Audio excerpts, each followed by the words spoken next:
नमस्कार बच्चों, class 10th के फर्स्ट केमिस्ट्री लेक्चर में आपका स्वागत है। मैं अंकित श्रीवास्तव आप सभी का स्वागत करता हूं अपने चैनल केमिस्ट्री विद फन में। और आज हम लेकर के आए हैं आपके लिए क्लास 10th का केमिस्ट्री सिलेबस और उसके अंतर्गत कितने सारे चैप्टर्स हमें पढ़ने हैं, इन सब के बारे में हम डिस्कस करेंगे। और उसके बाद फिर हम अपना first chapter chemical reaction and equation को कंटिन्यू करेंगे। आइए आप हमसे जुड़े रहिए और हम आपको एक एक करके सब कुछ बताने की और सब कुछ समझाने की कोशिश करते हैं। देखिए बच्चों, क्लास 10th के केमिस्ट्री में आपको टोटल 5 चैप्टर्स पढ़ने हैं, जिसमें सबसे पहला चैप्टर है केमिकल रिएक्शंस एंड इक्वेशंस।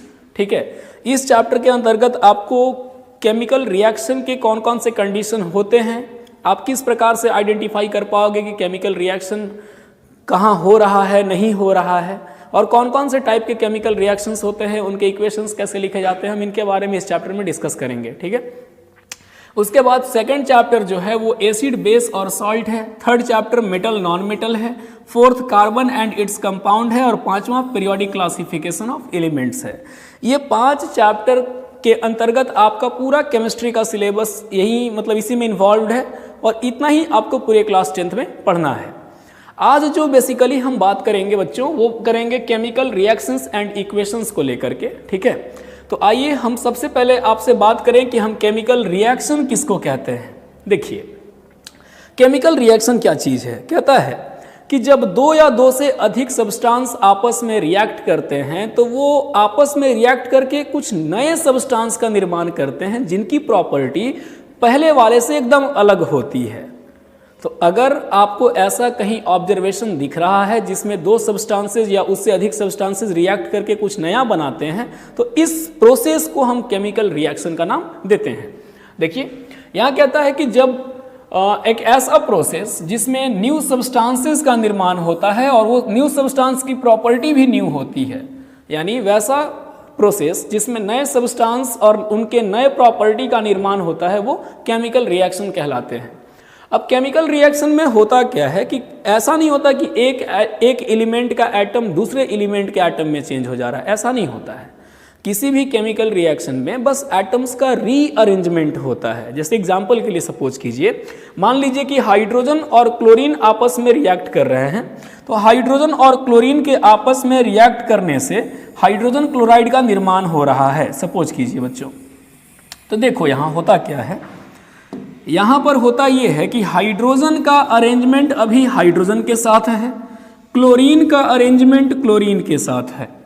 जब ये केमिकल रिएक्शन होगा तो यहाँ से क्या होगा, ये हाइड्रोजन हाइड्रोजन का बॉन्ड और क्लोरीन क्लोरीन का बॉन्ड आपस में क्लीव करेगा, और हाइड्रोजन और क्लोरीन आपस में जुड़ करके 2 मोल हाइड्रोजन क्लोराइड का निर्माण कर लेंगे। यानी जो हाइड्रोजन पहले हाइड्रोजन से जुड़ा था वो हाइड्रोजन अब क्लोरीन से जुड़ गया, जो क्लोरीन क्लोरीन से जुड़ा था वो क्लोरीन अब हाइड्रोजन से जुड़ गया। तो किसी भी केमिकल रिएक्शंस में बस एटम्स का रीअरेंजमेंट हो जाता है और हम लोगों को कुछ नए सब्सटेंस मिल जाते हैं। अब यहाँ क्या है कि जो HCl की प्रॉपर्टी होगी वो हाइड्रोजन और क्लोरीन के प्रॉपर्टी से एकदम अलग होगा, और इसीलिए ये एक केमिकल रिएक्शन है। ठीक है, अब देखिए हम बातें करते हैं कि हम अपने डेली लाइफ में, अच्छा एक और बात, मान लीजिए कि आपके पास एक मैग्नीशियम रिबन है। तो मैग्नीशियम रिबन को जब हम जलाते हैं तो मैग्नीशियम रिबन के जलने से व्हाइट लाइट का प्रोडक्शन होता है और एक व्हाइट पाउडर मिलता है जिसको मैग्नीशियम ऑक्साइड कहा जाता है। अब देखो, मैग्नीशियम रिबन को जलाने से पहले हम उसको रगड़ करके पहले साफ करते हैं। ठीक है, और रगड़ करके साफ क्यों करते हैं भैया, उसकी बात हम थोड़ी देर बाद करेंगे। पहले ये देख लो कि केमिकल रिएक्शंस में भी 2 पार्ट होता है, एक होता है रिएक्टेंट और दूसरा होता है प्रोडक्ट। हम रिएक्टेंट किसको कहते हैं, तो ऐसा सब्सटेंस जो आपस में जुड़ करके केमिकल रिएक्शन करा रहे हैं, मतलब जो भी चीज़ केमिकल रिएक्शंस में इन्वॉल्व होते हैं वो रिएक्टेंट कहलाते हैं, और केमिकल रिएक्शन होने के बाद जो नया चीज़ हमको मिलता है वो प्रोडक्ट कहलाता है। देखो यहाँ कहता है कि वैसा सब्सटेंस जो केमिकल रिएक्शन में पार्टिसिपेट करता है वो रिएक्टेंट है, और जो नया सब्सटेंस केमिकल रिएक्शन के रिजल्ट के रूप में बनता है वो प्रोडक्ट कहलाता है। अब यहाँ पे देखिए, कहता है कि जो प्रोडक्ट की प्रॉपर्टी होती है वो रिएक्टेंट के प्रॉपर्टी से पूरी तरह अलग होती है। ठीक है, जैसे एग्जाम्पल के लिए सपोज कीजिए, अभी अभी हम बात कर रहे थे मैग्नीशियम रिबन की, तो मान लीजिए कि हम मैग्नीशियम रिबन को जब जलाते हैं तो मैग्नीशियम रिबन के जलने से मैग्नीशियम ऑक्साइड बनता है। तो सपोज कीजिए कि आपके पास मैग्नीशियम का रिबन है, आप उसको जला रहे हैं यानी ऑक्सीजन प्रोवाइड कर रहे हैं, तो ये आपस में रिएक्ट करके मैग्नीशियम ऑक्साइड यानी MgO बनाता है। अब देखिए यहाँ पे जो MgO बनेगा, ये जो मैग्नीशियम ऑक्साइड बनेगा, इस मैग्नीशियम ऑक्साइड की प्रॉपर्टी मैग्नीशियम और ऑक्सीजन दोनों के प्रॉपर्टी से पूरी तरह से अलग होगी। ठीक है, तो हम कहते हैं कि यहाँ पर एक केमिकल रिएक्शन हो रहा है। अब देखो, अब कहता है कि जब हम मैग्नीशियम रिबन को जलाना चाहते हैं तो उसके पहले मैग्नीशियम रिबन को सैंड पेपर से रगड़ करके साफ किया जाता है। अब मैग्नीशियम रिबन को सैंड पेपर से रगड़ने की क्या आवश्यकता है? तो देखिए होता क्या है कि मैग्नीशियम रिबन के ऊपर में मैग्नीशियम ऑक्साइड का या मैग्नीशियम कार्बोनेट का लेयर हो सकता है, उसके ऊपर मैग्नीशियम ऑक्साइड या मैग्नीशियम कार्बोनेट का लेयर होता है। जब उसको सैंड पेपर से रगड़ा जाता है तो वहाँ से मैग्नीशियम ऑक्साइड का लेयर हट जाता है और उसके बाद हम जलाते हैं तो वो मैग्नीशियम ऑक्साइड मतलब जलने के बाद काफ़ी ब्राइट फ्लेम देता है और वो मैग्नीशियम ऑक्साइड का मतलब राख के रूप में मैग्नीशियम ऑक्साइड का निर्माण कर लेता है। अब देखिए यहाँ पे क्या बोल रहा है कि जिस समय मैग्नीशियम जलता है उस समय बहुत ही ज़्यादा ब्राइट वाइट लाइट का प्रोडक्शन होता है जो हमारी आंखों के लिए काफ़ी हार्मफुल साबित हो सकता है। ठीक है, अब कहता है कि हम अपने दैनिक जीवन में, हम अपने आसपास अपने इन्वायरमेंट में बहुत सारे केमिकल रिएक्शंस को होते हुए प्रतिदिन देखते हैं, जैसे फल का पकना, दूध का खट्टा हो जाना, दही का बनना, कैंडल का जलना, ये जितने भी चीज़ें हैं ये केमिकल रिएक्शंस की देन होती हैं। इसमें केमिकल रिएक्शन होता है और केमिकल रिएक्शन एक परमानेंट चेंज होता है। जैसे एग्जाम्पल में देखो, भोजन का पकना, दूध का खट्टा होना, भोजन का पच जाना, इसके बाद है दही का बनना, रेस्पिरेशन, लोहा में जंग लगना, इसके बाद वैक्स का या अगरबत्ती का जलना, फ्यूल का जलना, ये जितनी भी चीज़ें आप देख रहे हैं ये सब केमिकल रिएक्शंस के ही देन होते हैं और ये इसमें केमिकल रिएक्शन होता है। ठीक है, आइए अब आगे बात करते हैं भैया केमिकल रिएक्शन की प्रॉपर्टीज़ क्या क्या होती है। आखिर हम कैसे पता करेंगे कि कहीं भी केमिकल रिएक्शन हो रहा है या नहीं हो रहा है? तो केमिकल रिएक्शन के कुछ कुछ कैरेक्टरिस्टिक्स होते हैं जिसको देख करके ये बताया जा सकता है कि हाँ यहाँ केमिकल रिएक्शन हो रहा होगा। जैसे सबसे पहला कैरेक्टर की बात करें तो जब केमिकल रिएक्शन होता है तो वहाँ से गैस इवॉल्व होता है। हम ये नहीं बोल रहे हैं कि सारे केमिकल रिएक्शन में गैस इवॉल्व ही होंगे, लेकिन जहाँ से गैस का इवोल्यूशन हो रहा है वहाँ केमिकल रिएक्शन हो रहा होगा। दूसरा, प्रेसिपिटेट का फॉर्मेशन होता है। प्रेसिपिटेट का मतलब होता है इनसॉल्यूबल सब्सटेंस, जो कि नीचे बैठ जाता है या ऊपर तैरने लगता है, तो वो प्रेसिपिटेट कहलाता है। ठीक है, इसके बाद फिर केमिकल रिएक्शन होता है तो वहाँ कलर में बदलाव आ जाता है। दूसरा है कि जिस समय केमिकल रिएक्शन होगा उस समय टेम्परेचर में बदलाव आएगा, या तो वहाँ का टेम्परेचर बढ़ेगा या तो टेम्परेचर घटेगा। अगर किसी केमिकल रिएक्शन में टेम्परेचर बढ़ रहा है तो उसको हम एक्सोथर्मिक रिएक्शन कहते हैं, और किसी केमिकल रिएक्शंस को कराने के लिए अगर हीट देना पड़ रहा है, मतलब हीट की आवश्यकता पड़ रही है, तो वो एंडोथर्मिक केमिकल रिएक्शन कहलाएगा। ठीक है, और एक केमिकल रिएक्शन होता है जिसमें स्टेट में चेंज आता है। आप जानते हो कि स्टेट बेसिकली 3 होते हैं, सॉलिड, लिक्विड, गैस। तो हो सकता है वो सॉलिड से लिक्विड हो जाए या सॉलिड से डायरेक्ट वेपोरेट कर जाए। तो इन सभी के बारे में हम एक एक करके पढ़ेंगे। सभी कैरेक्टर के बारे में हम आपको समझाते हैं। देखिए, जैसे सबसे पहला है कि जब जिंक और डाइल्यूट सल्फ्यूरिक एसिड आपस में रिएक्शन करते हैं तो वहाँ से हाइड्रोजन गैस निकलता है। यानी ये सबसे पहला है इवोल्यूशन ऑफ गैस का एग्जाम्पल।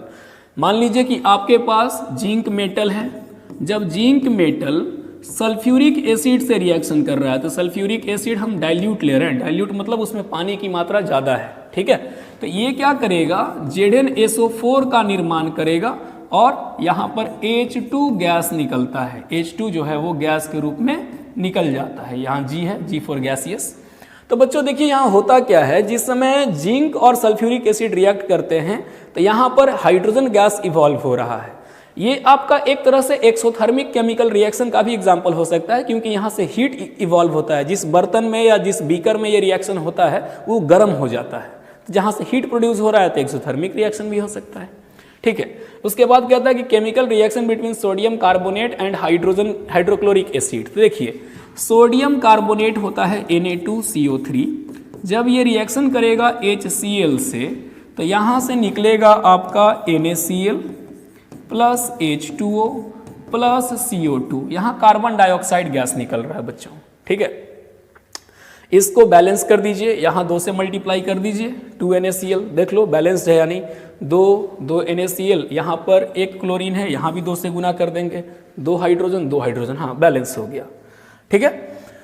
तो बैलेंस और अनबैलेंस क्या है इसके बारे में इसी लेक्चर में बात करेंगे आगे, ठीक है। हम बस चाहते हैं कि जितनी रिएक्टेंट के एटम्स की संख्या है उतनी ही प्रोडक्ट की रहे, ठीक है। तो यहाँ आप देख रहे हैं कि यहाँ पर कार्बन डाइऑक्साइड गैस बन के यहाँ से निकल रहा है बच्चों, तो हम कह सकते हैं कि ये भी रिएक्शन इवोल्यूशन ऑफ गैस को शो कर रहा है, ठीक है। अब देखिए दूसरे प्रॉपर्टी की बात करते हैं, तो दूसरे प्रॉपर्टी में है प्रेसिपिटेट का बनना। अब हम प्रेसिपिटेट किसको कहते हैं भाई, तो कहता है कि the solid product which separate out from the solution during a chemical reaction. जब भी कभी कोई केमिकल रिएक्शन होता है तो 2 लिक्विड को हम आपस में मिलाते हैं। अब 2 लिक्विड के मिलने से एक लिक्विड नीचे सेटल डाउन हो जाएगा कुछ सॉलिड प्रोडक्ट के रूप में। तो जो भी चीज केमिकल रिएक्शन के बाद नीचे बॉटम में बैठ जाता है वो प्रेसिपिटेट कहलाता है। यहाँ एक आपको एग्जाम्पल देते हैं, जैसे देखिए पोटेशियम आयोडाइड है, पोटेशियम आयोडाइड है, जब ये रिएक्ट करेगा लेड नाइट्रेट सॉल्यूशन से PbNO3, जब ये लेड नाइट्रेट से रिएक्ट कर रहा है तो देखो क्या होगा, लेड नाइट्रेट PbNO3 जब ये रिएक्ट करेगा तो ये आपका बना देगा पोटेशियम नाइट्रेट और यहाँ से निकलेगा लेड आयोडाइड PbI। तो इसमें लेड आयोडाइड जो होता है ये येलो कलर का होता है, तो नीचे में आप लिख दीजिएगा येलो प्रेसिपिटेट, येलो PPT का निर्माण कर दिया ये, ठीक है। अच्छा दूसरा क्या है, सल्फ्यूरिक एसिड का रिएक्शन जब बैरियम क्लोराइड से होता है तो बैरियम सल्फेट का व्हाइट प्रेसिपिटेट बनता है। तो सल्फ्यूरिक एसिड है आपका H2SO4, जब ये रिएक्शन करेगा बैरियम क्लोराइड से यानी BaCl2 से, तो BaCl2 रिएक्ट करके बनाएगा आपका BaSO4 प्लस 2HCl। तो यहाँ देखिए बच्चों, यहाँ पे जो बैरियम सल्फेट है ये वाइट कलर का होता है, ये आपका वाइट प्रेसिपिटेट बनाता है, ये जो आपका बनाएगा ये वाइट प्रेसिपिटेट का निर्माण करेगा।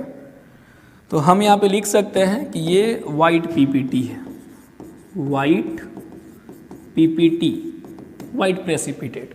तो इन सभी रिएक्शंस को हम प्रेसिपिटेट के बनने के आधार पे कह सकते हैं कि यहाँ केमिकल चेंज हो रहा है, ठीक है।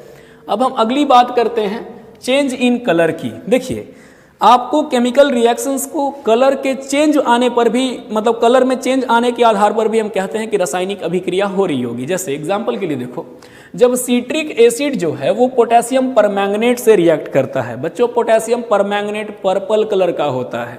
जब सिट्रिक एसिड पोटेशियम परमैंगनेट से रिएक्शन करेगा तो जो उसका पर्पल कलर है उसको डिस्कलराइज कर देगा, यानी पर्पल से वो कलरलेस हो गया, ठीक है। तो यहाँ पे आप देख रहे हो कि ये जो रिएक्शन है पोटेशियम परमैंगनेट KMnO4, जब ये सिट्रिक एसिड से रिएक्शन करेगा, यही सिट्रिक एसिड का फॉर्मूला होता है बच्चों C6H8O7। तो सिट्रिक एसिड से रिएक्ट करेगा तो कार्बन डाइऑक्साइड निकल रहा है, H2O निकल रहा है और Mn2+, ये आयोनाइज हो रहा है। ये क्या करता है कि इसके पर्पल कलर को कलरलेस कर देता है। इसके बाद जब सल्फर डाइऑक्साइड जो है वो पोटेशियम डाइक्रोमेट से रिएक्ट करता है, एसिडिफाइड मतलब वहां एसिड सॉल्यूशन भी प्रेजेंट है, तब पोटेशियम परमैंगनेट का जो ऑरेंज कलर है वो ग्रीन में चेंज हो जाता है। तो बच्चों ये है आपका potassium permanganate, sorry potassium permanganate नहीं, पोटेशियम डाइक्रोमेट। तो ये है आपका पोटेशियम डाइक्रोमेट, जब ये रिएक्ट करेगा सल्फर डाइऑक्साइड से तो ये ऑरेंज कलर का है और रिएक्ट करने के बाद ये पोटेशियम सल्फेट का निर्माण कर रहा है, क्रोमियम सल्फेट का निर्माण कर रहा है और वाटर का निर्माण कर रहा है, वाटर वेपर का निर्माण कर रहा है। तो यहां से क्या होगा कि जो क्रोमियम सल्फेट है ये आपका ग्रीन कलर का हो जाएगा, तो ये ऑरेंज से ग्रीन कलर में चेंज हो गया। तो यहां से हम कह सकते हैं कि जो केमिकल रिएक्शन है ये कलर के आधार पे, मतलब इसमें चेंज इन कलर आ रहा है। अब देखिए आगे है चेंज इन टेम्परेचर। तो देखिए बच्चों, तापमान के आधार पर रासायनिक अभिक्रियाएं 2 प्रकार की होती हैं। एक होता है ऐसा केमिकल रिएक्शन जिसमें हीट इवॉल्व हो रहा है, हीट निकल रहा है। तो अगर किसी केमिकल रिएक्शन में हीट निकलता है तो उसको हम एक्सोथर्मिक केमिकल रिएक्शन कहते हैं, और अगर किसी केमिकल रिएक्शन में हीट एब्जॉर्ब होता है तो उसको एंडोथर्मिक केमिकल रिएक्शन कहा जाता है।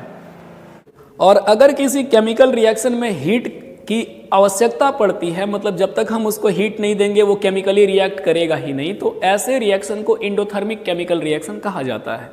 तो मान लीजिए कि कैल्शियम ऑक्साइड और वाटर आपस में रिएक्शन करते हैं। ये हमारे डेली लाइफ में ऑब्जर्व करने लायक रिएक्शन है। आप सूखा हुआ चूना को जब पानी में डालते हो तो देखना वो उबलना शुरू कर देता है, और जो बाल्टी है या जिस बर्तन में हम उसको रखते हैं वो बर्तन गर्म हो जाता है। तो कहने का मतलब ये है कि जब कैल्शियम ऑक्साइड और वाटर रिएक्ट किए तो उनके रिएक्ट करने से किसी थर्ड प्रोडक्ट का निर्माण हुआ जो हीट प्रोड्यूस कर रहा है, और यहाँ हीट निकल रहा है, इसीलिए हम कहते हैं ये एक्सोथर्मिक रिएक्शन है। ठीक है।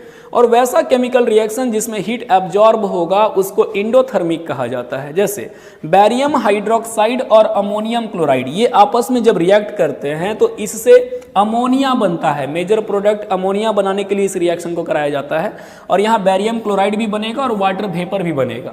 लेकिन इस रिएक्शंस को कराने के लिए बहुत ज़्यादा हीट देना पड़ता है, हीट ये एब्जॉर्ब करेगा। तो ऐसा केमिकल रिएक्शन जिसको हम हीट देते हैं वो एंडोथर्मिक केमिकल रिएक्शन कहलाता है। ठीक है। अब हम बात करते हैं चेंज इन स्टेट की। तो कुछ कुछ केमिकल रिएक्शन जो हैं वो स्टेट में बदलाव लाने के आधार पर या स्टेट बदलने के आधार पर भी कैरेक्टराइज किए जाते हैं। जैसे मान लीजिए कि आपके पास एक वैक्स है, मोमबत्ती है, तो मोमबत्ती को जब आप जलाइएगा तो उसके कंबसन में क्या होता है, कार्बन डाइऑक्साइड गैस प्रोड्यूस होता है। तो वैक्स सॉलिड है, उससे वो गैस में चेंज हो रहा है, और वाटर वेपर भी रिलीज होता है। तो वैक्स सॉलिड है, उससे लिक्विड भी चेंज हो रहा है। तो ये सॉलिड से लिक्विड का बदलना और सॉलिड से गैस में चेंज होना, ये आपका केमिकल रिएक्शन का मतलब कह सकते हैं कि ये स्टेट में बदलाव है, और इसके आधार पर भी केमिकल रिएक्शन को कैरेक्टर। आइए बच्चों, अब हम डिस्कस करते हैं एक नए टॉपिक के बारे में जो कि चैप्टर के मेन हेडिंग में भी इन्वॉल्व था, केमिकल इक्वेशन। अब क्वेश्चन ये है कि केमिकल रिएक्शन और केमिकल इक्वेशन में फर्क क्या होता है।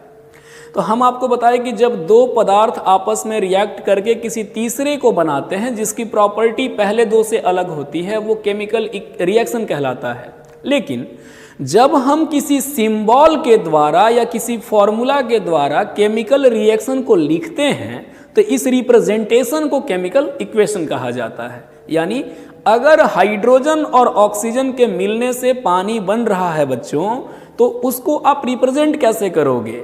तो आप हाइड्रोजन का फॉर्मूला H2 रखते हो, ऑक्सीजन का फॉर्मूला O2 रखते हो, और उनके कॉम्बिनेशन से H2O तैयार होता है। तो यहाँ जो हम हाइड्रोजन, ऑक्सीजन और वाटर के लिए फॉर्मूलाज पुट करके इसको रिप्रेजेंट कर रहे हैं, तो इस रिप्रेजेंटेशन को केमिकल इक्वेशन कहते हैं। आइए देखिए, समझिए। कहता है कि the method of representing a chemical reaction with the help of symbol and formula of substance involve in the reaction.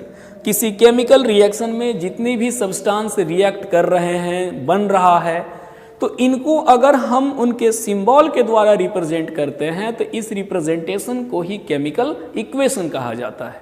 अब इक्वेशन दो तरह का होता है, एक वर्ड इक्वेशन होता है और दूसरा स्केलेटल इक्वेशन होता है जिसमें हम उनके फॉर्मूला को पुट करते हैं। जैसे हम मान लीजिए यहाँ पर लिखे कि जब कार्बन और ऑक्सीजन आपस में रिएक्ट कर रहे हैं तो इनके रिएक्ट करने से कार्बन डाइऑक्साइड बन रहा है। इनके रिएक्ट करने से कार्बन डाइऑक्साइड बन रहा है। तो कार्बन के लिए हम क्या सिंबल पुट करते हैं, C, ऑक्सीजन के लिए O2, और जब ये आपस में रिएक्ट करेगा तो प्रोडक्ट CO2 बनाएगा। तो ये जो रिप्रेजेंटेशन आप देख रहे हो कि इस रिएक्शन को इस प्रकार से रिप्रेजेंट किया गया, यही आपका केमिकल इक्वेशन है। उसी प्रकार से मान लीजिए कि हाइड्रोजन और नाइट्रोजन आपस में रिएक्ट करके अमोनिया का निर्माण कर रहे हैं, आपस में रिएक्ट करके अमोनिया बना रहे थे। इसको कैसे पुट करेंगे, तो हाइड्रोजन के लिए H2, नाइट्रोजन के लिए N2, और आपस में रिएक्ट करके अमोनिया NH3। इसको बैलेंस कर दो, तो यहाँ 2 नाइट्रोजन, यहाँ 1 नाइट्रोजन, यहाँ 2 से मल्टीप्लाई कर दो, यहाँ 3 से मल्टीप्लाई कर दो। अभी हम बात करेंगे कि मल्टीप्लाई क्यों कर रहे हैं। ठीक है, देखिए, तो अब हम बात करते हैं केमिकल इक्वेशन के प्रकार की। तो केमिकल इक्वेशन दो तरह के होते हैं। कुछ ऐसे केमिकल इक्वेशन होते हैं जिसमें रिएक्टेंट और प्रोडक्ट के एटम्स की संख्या इक्वल होती है। तो अगर किसी केमिकल इक्वेशन में रिएक्टेंट और प्रोडक्ट की संख्या इक्वल है तो वो आपका बैलेंस्ड केमिकल इक्वेशन कहलाता है, और जिसमें इक्वल नहीं है वो अनबैलेंस्ड केमिकल इक्वेशन कहलाएगा। आइए बच्चों, अब हम बात करते हैं टाइप्स ऑफ केमिकल इक्वेशन की। तो केमिकल इक्वेशन दो प्रकार के होते हैं, एक होता है बैलेंस्ड केमिकल इक्वेशन और दूसरा होता है अनबैलेंस्ड केमिकल इक्वेशन। अब बैलेंस्ड और अनबैलेंस्ड में फर्क क्या है? कुछ कुछ ऐसे केमिकल इक्वेशन होते हैं जिनमें रिएक्टेंट के टोटल एटम्स की संख्या और प्रोडक्ट के टोटल एटम्स की संख्या इक्वल होती है। तो अगर ऐसा कोई रिएक्शन है जिसमें अलग अलग एलिमेंट के एटम्स की संख्या, चाहे वो रिएक्टेंट साइड हो या प्रोडक्ट साइड हो, दोनों इक्वल है, तो वो बैलेंस्ड केमिकल इक्वेशन कहलाता है।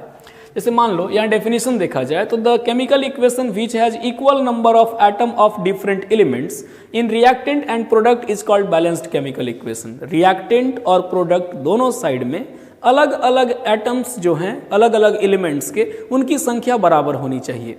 जैसे एग्जाम्पल देखो, मान लो तुम्हारे पास कैल्शियम कार्बोनेट है, तो कैल्शियम कार्बोनेट को जब तुम हीट करोगे तो ये बनाता है कैल्शियम ऑक्साइड और कार्बन डाइऑक्साइड।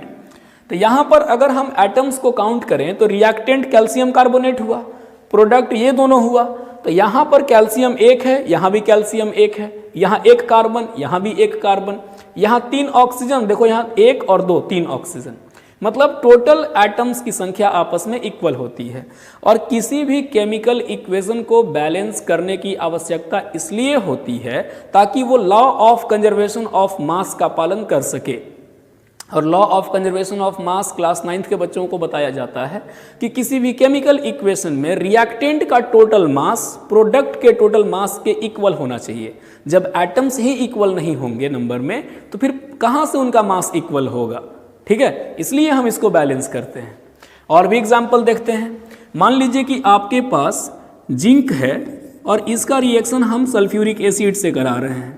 तो यहाँ क्या होता है भैया? यहाँ होता ये है कि डिस्प्लेसमेंट रिएक्शन हो जाता है। हाइड्रोजन जो है वो जिंक से लेस रिएक्टिव है, तो जिंक उसके जगह पे जाके बैठेगा, उसको निकाल देगा। तो यहाँ से निकल जाएगा H2 गैस, यहाँ से H2 गैस निकल गया। तो अब यहाँ पर तुम एटम अगर काउंट करो तो जिंक एक, 2 hydrogen 2 hydrogen, 1 sulphur 1 sulphur, 4 oxygen equal है। उसके बाद अगर आप बात करें तो मान लीजिए कि आपके पास सिल्वर सल्फेट है AgSO4 और इसकी रिएक्शन अगर आप जिंक से करा रहे हो तो यहाँ पे क्या होगा? यहाँ बनेगा ZnSO4 और प्लस Ag। तो यहाँ भी अगर आप देखें तो ये भी आपका डिस्प्लेसमेंट रिएक्शन है। इसमें क्या होता है? S एक है, Ag एक है, 4 ऑक्सीजन 1 जिंक, यहाँ भी बैलेंस्ड है। तो बैलेंस्ड केमिकल इक्वेशन यही होता है बच्चों, जिसमें एटम्स की संख्या रिएक्टेंट और प्रोडक्ट में इक्वल होती है। अब हम बात करते हैं दूसरे टाइप के इक्वेशन की, जिसको अनबैलेंस्ड केमिकल इक्वेशन कहा जाता है, असंतुलित रासायनिक समीकरण कहते हैं। तो ऐसा केमिकल इक्वेशन जिसमें एटम्स जो हैं वो एक या अधिक एलिमेंट्स के आपस में इक्वल नहीं होते हैं, ना तो रिएक्टेंट साइड ना प्रोडक्ट साइड। अगर वो अनइक्वल है दोनों साइड तो वो कहलाएगा आपका अनबैलेंस्ड केमिकल इक्वेशन। जैसे एग्जांपल के लिए देखो, मान लो कि हाइड्रोजन गैस और क्लोरीन गैस आपस में रिएक्शन करके HCl बनाया। तो यहाँ ये प्रोडक्ट है, ये दोनों रिएक्टेंट हैं। यहाँ हाइड्रोजन 2 है, यहाँ 1 है, यहाँ क्लोरीन 2 है, यहाँ 1 है। तो ऐसे केमिकल इक्वेशन को हम अनबैलेंस्ड केमिकल इक्वेशन कहते हैं। और law of conservation of mass का पालन कराने हेतु हमें ऐसे इक्वेशन को बैलेंस करना पड़ता है। और इसको बैलेंस करने के लिए हम दोनों में से किसी भी साइड उनके प्रोडक्ट के आगे या रिएक्टेंट के आगे में नंबर से मल्टीप्लाई करते हैं, बीच में नहीं घुसाया जाता है कुछ भी। ठीक है, तो मान लो यहाँ अगर आप 2 से मल्टीप्लाई करते हो तो देखो 2 × H, 2 हाइड्रोजन हो गए, 2 हाइड्रोजन, 2 से क्लोरीन में गुना हुआ, 2 से यहाँ ऑलरेडी 2 है। तो इसमें क्या होगा कि 2 क्लोरीन इक्वल, 2 हाइड्रोजन इक्वल। फिर देखिए बच्चों, मान लीजिए कि आपके पास कैल्शियम हाइड्रोक्साइड है। जब इसका रिएक्शन हम कार्बन डाइऑक्साइड से कराते हैं तो इससे बनता है कैल्शियम कार्बोनेट और यहाँ से कार्बन डाइऑक्साइड रिलीज हो जाएगा। सॉरी, कार्बन डाइऑक्साइड रिलीज नहीं होता। यहाँ पर देखिए, यहाँ से निकलेगा वाटर वेपर। ठीक है, तो यहाँ पर हम लिखेंगे वाटर वेपर। ठीक है, तो यहाँ पे क्या होगा कि कैल्शियम कार्बोनेट जब रिएक्ट करेगा H2O से या फिर CaOH का होल 2 रिएक्ट करेगा तो इस केस में कैल्शियम जो है उसकी संख्या शायद यहाँ पे इक्वल होती है। एक बार आप काउंट करके देख लो, एक कैल्शियम, 2 ऑक्सीजन और 2 4 ऑक्सीजन, यहाँ पर 3 और 1 4 ऑक्सीजन, यहाँ 2 हाइड्रोजन, यहाँ 2 हाइड्रोजन। ये तो ऑलरेडी बैलेंस्ड है। इस एग्जाम्पल को हम लोगों को बैलेंस्ड केमिकल इक्वेशन में डिस्कस करना चाहिए था। ठीक है, चलिए अब हम आपको बताते हैं कि किसी भी केमिकल इक्वेशन को बैलेंस कैसे किया जाता है, वो हमारे लिए ज़्यादा इंपॉर्टेंट है बच्चों। तो किसी भी केमिकल इक्वेशन को बैलेंस करना हो तो उसमें आपको 3-4 चीज़ें ध्यान देनी है। आपको मनोहर कॉन्सेप्ट का यूज करना है। अब बच्चा पूछता है कि सर ये मनोहर कॉन्सेप्ट है क्या? तो मनोहर कॉन्सेप्ट में सबसे ऊपर होता है M, फिर N, फिर O, फिर H। कहने का क्या मतलब है, हम सबसे पहले मेटल को बैलेंस करते हैं, यानी सबसे पहले धातु को बैलेंस किया जाता है। वहाँ जो भी धातु प्रेजेंट रहेगा पहले वो बैलेंस होगा। उसके बाद नॉन मेटल को बैलेंस किया जाता है। नॉन मेटल मीन्स जो वहाँ पे अधातु होते हैं वो बैलेंस्ड होंगे, अधातु बैलेंस्ड होंगे। उसके बाद फिर बारी आएगी ऑक्सीजन की और सबसे लास्ट में बैलेंस होगा हाइड्रोजन। गलती से कभी भी पहले हाइड्रोजन को बैलेंस करने की कोशिश मत करना, वरना तुम माथा घिसते रह जाओगे, इक्वेशन जल्दी बैलेंस नहीं होगा। चलो देखो हम तो कुछ इक्वेशंस को बैलेंस करके दिखाते हैं। जैसे देखिए यहाँ पर जो इक्वेशन है, फर्स्ट सोडियम और ऑक्सीजन, ये Na2O बना रहा है। यहाँ मेटल सोडियम है, यहाँ देखो सोडियम 1 है, यहाँ सोडियम 2 है, तो इसको हम 2 से मल्टीप्लाई कर दिए। ठीक है, यहाँ पर ऑक्सीजन 1 है, ऑक्सीजन 2 है, यहाँ 2 से मल्टीप्लाई किए। अब देखिए यहाँ क्या होगा, जब 2 ऑक्सीजन हो गया तो सोडियम की संख्या 4 हो गई, तो हम इसको क्या करेंगे, इस वाले को 4 से मल्टीप्लाई कर देंगे। इस सोडियम को 4 से मल्टीप्लाई कर देंगे तो देखो 4 सोडियम 2 ऑक्सीजन 2 ऑक्सीजन, बैलेंस हो गया। अगर इसकी बारी करें तो ये H2O2 हाइड्रोजन पेरोक्साइड, जब ये टूटता है तो H2 और O2 का निर्माण करता है। तो हम आपको क्या बताएं कि कभी भी ऑक्सीजन और हाइड्रोजन दिखे तो पहले ऑक्सीजन बैलेंस होगा, फिर हाइड्रोजन बैलेंस होगा। तो यहाँ पे देखो इस इक्वेशन में अगर हम ऑक्सीजन को बैलेंस करें तो यहाँ 2 ऑक्सीजन और 1 ऑक्सीजन, यानी 3 है, यहाँ 2 है, हम यहाँ 2 से गुना कर देते हैं। 2 से गुना करने से क्या होगा, ये हो जाएगा 2 और 2 4, यहाँ पे कर देंगे 2 से मल्टीप्लाई। अब देखिए ऑक्सीजन 2 और 2 4, यहाँ भी 2 दूनी 4, यहाँ पर 4 हाइड्रोजन, हो गया बैलेंस्ड। अब आगे देखो यहाँ पर मेटल कौन है, यहाँ पर मेटल है मैग्नीशियम, नॉन मेटल है क्लोरीन, और फिर ऑक्सीजन और हाइड्रोजन की बात करते हैं। तो यहाँ पर 1 मैग्नीशियम बैलेंस्ड है, 1 क्लोरीन 2 क्लोरीन, यहाँ हम 2 से गुना कर दिए, 2 क्लोरीन बैलेंस हो गया। अब बारी ऑक्सीजन की, इसके पास 2 ऑक्सीजन है, यहाँ 1 ऑक्सीजन है, हम 2 से गुना कर दिए, ऑक्सीजन भी बैलेंस हो गया। और हाइड्रोजन देखो 2 हाइड्रोजन यहाँ और 2 यहाँ, 2 2 4, 2 दूनी 4, हो गया बैलेंस्ड। देखिए अब अगले इक्वेशन की बात करते हैं। तो अगले इक्वेशन में आयरन 2 है, यहाँ आयरन 1 है, यहाँ 2 है, तो पहले मेटल बैलेंस होगा, यहाँ 2 से मल्टीप्लाई कर दिए। और इसमें देखो इसमें ऑक्सीजन ऑड नंबर है, 3 है, यहाँ पे 2 है। तो अगर ऐसा कोई भी कंडीशन दिखेगा तो ऑड को पहले इवन बना लेना। तो मान लो कि 3 है तो हम यहाँ 2 से मल्टीप्लाई किए, तो 2 से मल्टीप्लाई करने के बाद ये तो 6 हो गया, 6 करने के लिए यहाँ 3 से गुना कर दिए, लेकिन आयरन 4 हो गया। तो इस वाले को क्या करेंगे हम, अब इस वाले को 4 करना होगा। तो यहां पर हम पहले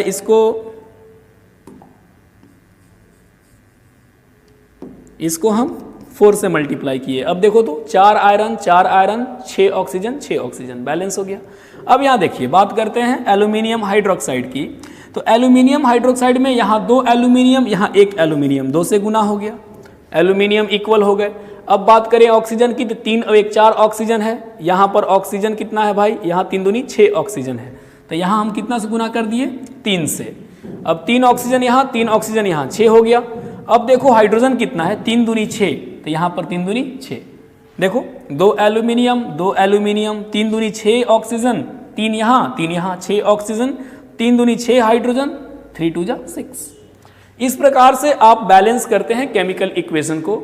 उम्मीद करते हैं बच्चों आज का लेक्चर आपको समझ में आया होगा। अगर किसी तरह का कोई दिक्कत हो तो आप हमें कमेंट करके बताएं, और इस लेक्चर का PDF आपको डिस्क्रिप्शन में दे दिया जाएगा, वहां से आप एक इसका अच्छा सा नोट्स तैयार कर लें।